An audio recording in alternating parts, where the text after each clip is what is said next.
You are Locked On Ole Miss, your daily podcast on the Ole Miss Rebels. Part of the Locked On Podcast Network, your team every day. Thanks for making the Locked On Ole Miss podcast your first listen every day. We're free and available wherever you get your podcast, including YouTube. We're part of the Locked On Podcast Network, your team every single day. I am here with Michael Katz from the Northeast Mississippi Tupelo Daily Journal. I am Steven Willis from the Locked On Ole Miss podcast, and we're going to talk SEC Media Days. And we were just giggling off air just before this because my headquarters had me do a 6-minute video on a Lane Kiffin video that is set every year. And so we had to do it. Yeah, it's funny. I actually I went on with Paul right after that whole thing, and nobody said a word about it. And then all of a sudden today, it's the biggest story, and everyone's like, "Oh my goodness, look at this thing that Lane Kiffin said." It's like every time they're on set together, they say it. He's gonna do it when Paul comes to the Grove for SEC Nation this year, whenever they come here this year. I guarantee it. Sometimes you got to play the hits. I don't know why this one blew up the way it did, but it's good for content, and for people who are just discovering it. I mean, it's pretty hilarious. It's you're gonna learn about Miley Cyrus. You're gonna learn about how Lane explained the situation when his athletic director and a booster or whatever were like watching that show or whatever, and they that's the reason they decided to fire him. There's a lot going on there. It's always good to rehash it. I just don't know why this one blew up the way it did. Yeah, I'm not 100%. Maybe it's just because there was a lot of media personnel from Texas and Oklahoma there that that are not used to that story, and they just kind of ran with it. Yeah, to the uninitiated, it's probably pretty unhinged. Yeah, it's very SEC. 100%. Yeah.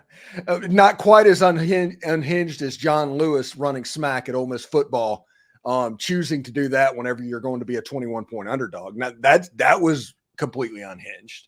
Yeah, I saw that tweet. I think I just gotten back, or maybe it was the day after. And I was like, he might regret this one, because you're already a really big underdog. Of course, with online culture the way it is, people immediately pull up his stats and they're like, why are you the one saying this? And all this stuff. And it's just, listen, when I think Jeff Lebby could end up doing a very good job there. I just don't think that's probably this year. It's going to be a really tough rebuild with everything going on there. I think he's going to get the most out of his team, but I don't think this is the year to be talking smack to your rival, who is a playoff darling and a top 5 team. Yeah, it was a situation in my video is you're battling for potential Birmingham Bowl glory, and you're going to try and parasite off of a playoff team. And it's this is not a battle you should be fighting this year. Next year, yeah, get ready to chirp all you want to. But this year, no, I would be very quiet in the corner. Yeah, I think their over/under is 3.5 or something in Vegas right now. If they made a bowl game, I mean, that'd be a heck of a coaching job. I mean, that would be the roster turnover that they had. But yeah, I don't think it's it's the right time to be talking smack. No, it would be kind of like Ole Miss fans going at Alabama before 2014. If they were supremely confident going into 2014. Now they might have won the game, but there was nothing going into that game that said, oh yeah, Ole Miss should be able to win this game. Yeah, this is you remember a few years, the video goes around, and it's actually going around again, but I think it was 2016 USC played Alabama in the season opener, and there's this video of USC's players just they're unhinged dogs, and they can't be contained, and then they lose by 50.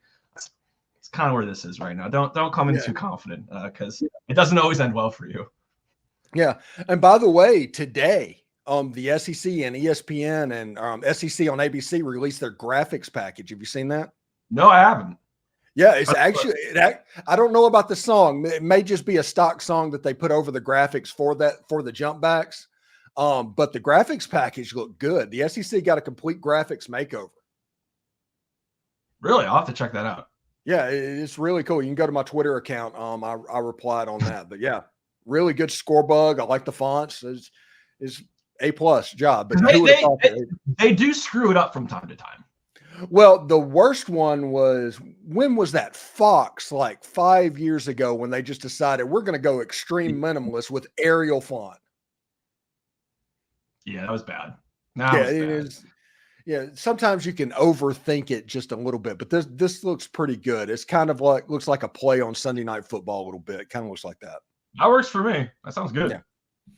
So Ole Miss appeared to be kind of the darling of the week. The media, everybody just gushed on Ole Miss. Ole Miss kind of, honestly, if you want to be real about it, got the treatment that Georgia and Alabama gets every year. It's really interesting because, like, as much like respect and everything that Ole Miss got, and they got a ton, don't get me wrong. The story of SEC Media Days was still, it's Texas and Oklahoma, right? That was the overarching story. So, like, as much love as Ole Miss got, it still kind of felt like they're still like flying under the radar a little bit. And like, even Georgia, like, everybody felt like they were flying under the radar compared to Oklahoma and Texas, because this is Oklahoma and Texas's debut media days. And that's, they're asking every coach who's never played against Texas or Oklahoma their thoughts on Texas and Oklahoma. Or asking the Oklahoma coach, are you ready for the SEC? And like, what's times during the press conference, it's like, we're Oklahoma. We're not afraid of anybody. What's he going to say? No? Yeah. But no.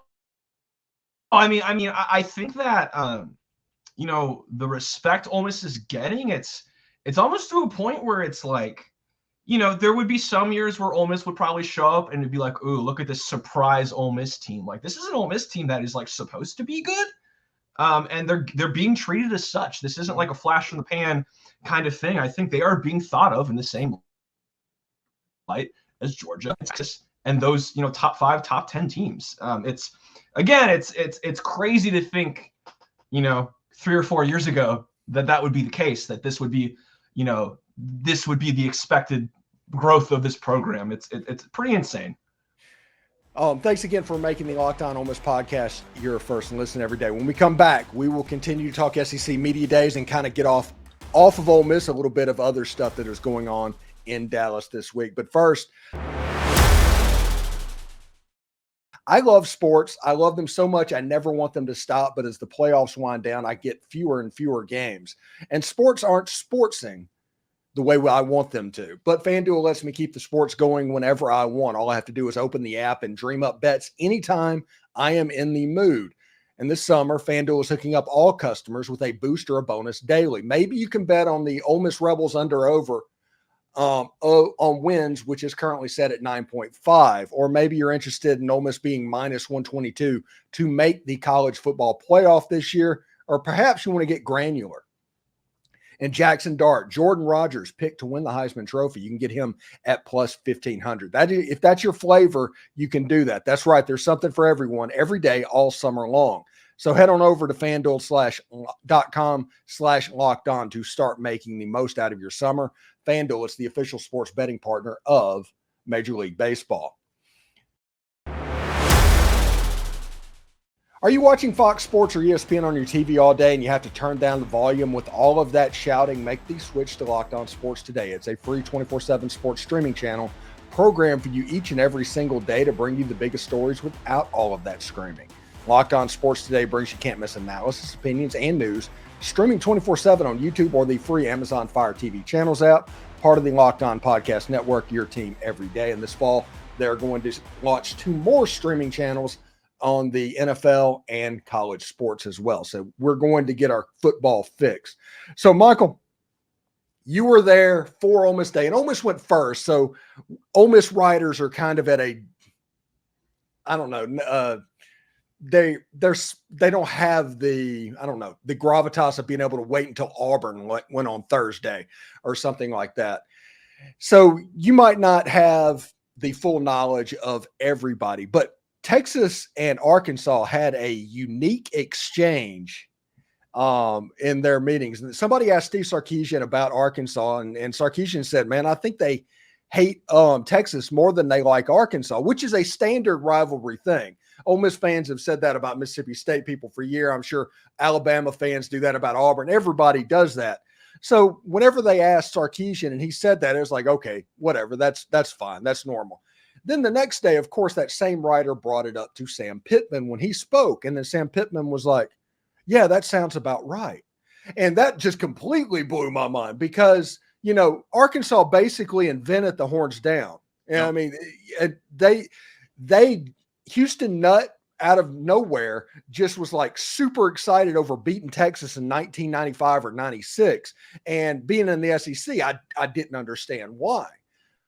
Arkansas hates Texas. And I am low key just so excited for that game to come back this season.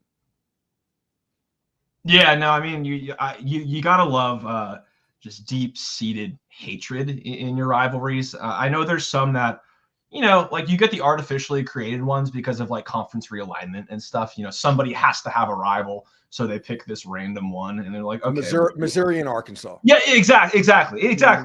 Or it was, what was it like? Yeah, UCF and UConn, or like USF and UConn. I'm like, whatever it was, I'm like, come on, man. Like the conflict trophy or something like that. Yes. It's like, okay, that's an artificial one. That's not one that would naturally come. But this is old Southwest Conference, great stuff. It's going to be awesome. I love when teams genuinely don't like each other. I don't know how it's going to go for Arkansas this year. They seem to be a little bit of a deficit comparatively speaking, but weird things happen in rivalry games. I think it's great for college football. Well, Sam Pittman said that they're going to embrace the hog. Which, you know, out of context is a fantastic thing. If Fayetteville like print shops and t-shirt makers aren't making embrace the hog shirts like right now, huge miss, because for a couple of days that is going to be a hot selling item because it is so ridiculous. And they better put Bobby Petrino's face on that. Because that takes this whole different direction, and it's fantastic. Yeah, there was again, shocking. There was a lot of Bobby Petrino talk with Sam Pittman today. I am fascinated to see how that whole thing. It should be quite interesting to see how it goes. And what other teams kind of got your attention during the course of the week? For me, there were a couple interesting ones. I think LSU is in a really interesting spot. You know, they brought Nussmeier, they brought Mason Taylor, and they brought Harold Perkins. And, you know, the two of them are like, everyone knows. And Nussmeier had a really good bowl game, but when you are replacing what they lost, it's really fascinating. You know, he's a different player. Jane Daniels type quarterback. Those guys don't grow on trees. There's a reason he was the second pick in the draft. I mean, he's elite. So I think that was really interesting. And Brian Kelly spoke really, really highly of him. And obviously, if you bring him to media days, you're probably going to speak really highly of him. But I think that is going to be really interesting because, you know, yes, they lost the receivers, but it's LSU. They're always going to have a ton of talent. Yeah, it's going to be talent outside. Kyron Laser player. Yeah, and so it's really interesting because they had to score 45 points a game last year because their defense was so bad. You know, this year they have a new coordinator. They're hoping things are better, but you have to still think like there are going to be games where Garrett Nussmeier, you have to win it for us. So I think for them to bring him to media days is really interesting because then you look at Tennessee, who did not bring Nico, which, you know, everybody assumes that he's a stud. He was a huge prospect, was great in the bowl game, and they didn't bring him. So it's interesting how teams handle the quarterback situation. And again, this is the first time we've had Jaxson Dart at media days, and he's been the quarterback for 3 years. So, you know, teams handle it different ways. Yeah, I think Jaxson Dart. One of my conspiracy theories, by the way, if Jaxson Dart would have went to media days last year, he might not be at Ole Miss this year because everybody would know the secret. They would know the personality and all the stuff Yeah, I think it would have been hard to keep him for this season if he would have went to last year's media days. That's fair. That makes a lot of sense. But like Jaxson, I think was one of the guys who really stood out at media days because not like we know Jaxson. We've dealt with him for years. We know like the type of kid he is, but not everybody there did. And so when you get to actually talk to him and see him and how he handles himself, he's just a really impressive young man. And we got him a little bit in like a smaller group. And Jaxson he's a really smart kid. He's very like relatable. You could, teammates always say like Jaxson gets along with everyone. Like you can see it. You can understand why that's the case. I mean, we're talking stars with him. Like, I mean, you could talk about anything with Jaxson Dart and he's going to be able to have a conversation about it. So I think he was really, I think he was a really big winner this week too. Yeah. And it's actually really funny, especially the SEC network. If you saw the TV broadcast, Jaxson looked Cali. That's the way he was at media days. He looked Cali, and they kept talking about Cali, and he's like, come on now, he's from Utah. He's from Kaysville, Utah. I know. It's like, yeah, he went to SC. He probably likes that lifestyle, but he might dress Cali. He is not Cali. Whenever you look at his Instagram and things like that, it's like hunting pictures. And everything. Yeah, it's like, Jaxson Dart fits in so well with Ole Miss.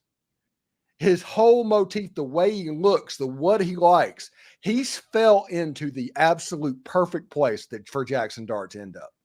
100%. And I also think just the way that he plays, like he's just so gritty. Like it doesn't matter where you play. If you're on defense, you're a backup. Like I love the way that he sacrifices himself for the good of the team. And I think that's just the guy people rally around, and you mix that with obviously the physical skills and the situation he's in with the players around him and the coaching and just the way he presents himself. It's weird to think of him anywhere else at this point. And I asked him about that. I was like, do you ever think back to like 3 years ago when you were at USC and like how far you've come? And I think he said something to the extent of, no, but I probably should think about it more because it's been a whirlwind. I imagine a lot of things have happened, but Jaxson Dart's come a really long way. It has not been given to Jaxson. He's earned it. Every bit. Yeah, I mean he is the imperfect ambassador for a program in the place it is, and really for a program that is on the rise. Listen, and if Ole Miss goes to the playoffs like everybody is expecting them to do, and Ole Miss wins 10 games this year, Jaxson Dart is going to leave Ole Miss with nearly every quarterbacking record and as the winningest quarterback of all time at Ole Miss. It's crazy. I mean, it's crazy. And again, like it seems like he's only been at Ole Miss, but I'm a USC grad. I remember him playing against BYU when I got home at 11 o'clock at night from an Ole Miss game. It really is a perfect match of just all. It's like everything just came together for it to like he is so Oxford in a way. It all works, and you see him here, and he's genuinely happy. His teammates love him. Him and Lane have a really fun relationship. It's crazy how it works out sometimes. I'm going to tell you my comp before I let you go. My comp for Jaxson Dart, and it's not going to be a player that you're thinking of. Okay. Whenever I say this name, it's going to blow your mind a little bit. Connor Shaw. Okay. Connor Shaw was a sneaky good athlete. I think people forget about how good a runner he was, and he was so efficient with the ball. If I remember, like his last year, he only threw like 2 picks. Yeah, something like that. And he won 11 games 2 years in a row at South Carolina. Yep. I think a combo of like him and like college Alex Smith. There's a lot of Alex Smith and Jaxson Dart, I think, too. I think because he can throw the ball so well, people miss this, but running the football, I see a lot of Tim Tebow in the way he runs the ball. Well, he ain't trying to run around you. He's trying to run through you. Yeah. And he's 230 pounds at this point. He's a big dude. I think that's one of the things too is, you stand next to him and you're like, this is a big dude. This is not a petite man. This is a grown man. Yeah. And the funny thing is, and Matt Corral was not a small quarterback, but if those two stood beside each other, it would be like the Incredible Hulk and Bruce Banner. Yeah, Matt, when Matt put on pads, you were always like, oh, he kind of looks a little bit small. When you look at Jaxson, you're like, no, this guy looks like he totally belongs out there, and he does. He looks like somebody that linebackers would worry about having to hit, especially in the fourth quarter. And honestly, if you think about it, if you think about him and Rashad Amos at the end of the game, and you're trying to do 4-minute offense, you're going to be miserable as a defender. Yes. It's going to be something else. Anyway, thanks for making the Locked On Ole Miss podcast your first listen every day. We're free and available wherever you get your podcast, including YouTube. We are part of the Locked On Podcast Network, your team every single day. Michael, what do you got going on at the Northeast Mississippi Daily Journal as we get ready for fall camp? When does that start, by the way? We aren't completely sure, but if I had to guess, it would be probably sometime, not this week, but not this coming week, but the next week. I think with the game starting. First game's August 31st, right? I think it would probably have to be somewhere around there, but we the 28th about. Don't know for sure yet. Still finishing up. Yeah, so still finishing up some media day stuff. There's just this is like, during the year you don't get a lot of those one-on-one sort of situations, so it's nice to kind of have a few of those to still be writing about.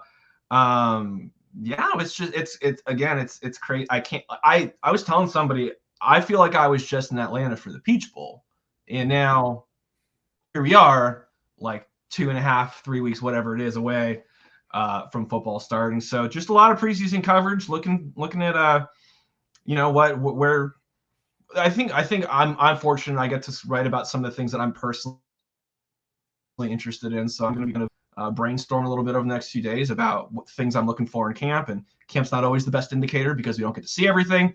But as good as this team is, there's still always going to be questions. So I'm going to be brainstorming for a bit. Yeah, I'm hoping that they actually, since there is no transfer portal window, that they will go back to the Saturday open scrimmages heading for the first football game. And since there's no quarterback competition, I can, for the first time, there's not a quarterback competition. Although I do say that the Austin Simmons, Walker Howard thing has already started, and people should pay attention to that starting right now. Yeah, I think that's a really interesting one. That's one to monitor for sure. All right. Thanks, Michael. And everybody go check out the Northeast Mississippi Daily Journal, all of his stuff at Michael L. Katz on Twitter. Follow him very much, and I appreciate everything, man. Come back and see us. Man. Appreciate you.